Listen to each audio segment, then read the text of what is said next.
यह कहानी 1930 की है।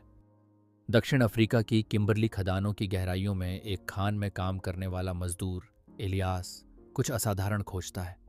एक हीरा जो अखरोट के आकार का था, और वैसा हीरा उसने पहले कभी नहीं देखा था। उसने इस खोज की जानकारी तुरंत नहीं दी। वह नहीं दे सका। वजह लालच नहीं थी, वजह थी उसकी मजबूरी। उसकी पत्नी अमारा घर पर एक जंग लगे बिस्तर पर बीमार पड़ी थी। हर सांस के साथ खून की खांसी आ रही थी।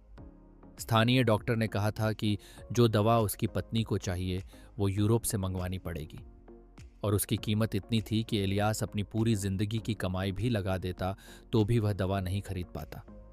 इसलिए इलियास ने वो किया जो शायद किसी ने न किया हो।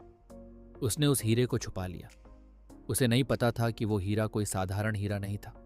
वो पत्थर जिसे आखिरकार एक आदमी ने इलियास से धोखे से छीन लिया, दरअसल एक दुर्लभ गुलाबी हीरा था।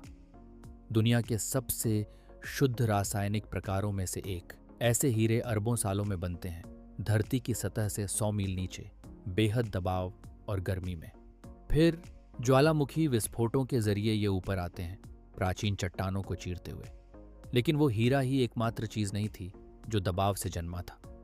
इलियास का अमारा के लिए प्यार भी संघर्ष से बना था।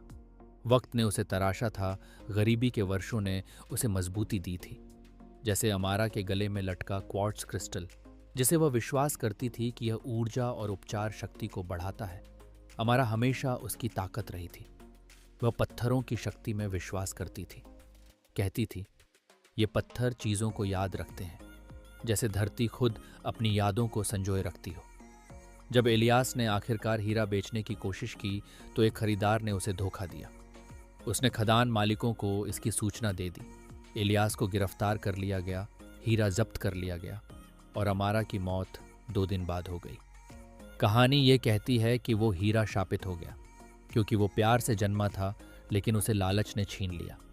आज लंदन के म्यूजियम ऑफ जेम्स में एक शानदार गुलाबी हीरा रखा है, जिस पर केवल इतना लिखा है, the widows heart. Tour guide इसे बस जिक्र भर कर देते हैं, मगर पुराने खनिक कहते हैं कि अगर आप इसके करीब खड़े हों तो उसकी धड़कन महसूस कर सकते हैं, क्योंकि हर क्रिस्टल केवल चमकता ही नहीं, कुछ याद रखते हैं, कुछ शोक मनाते हैं,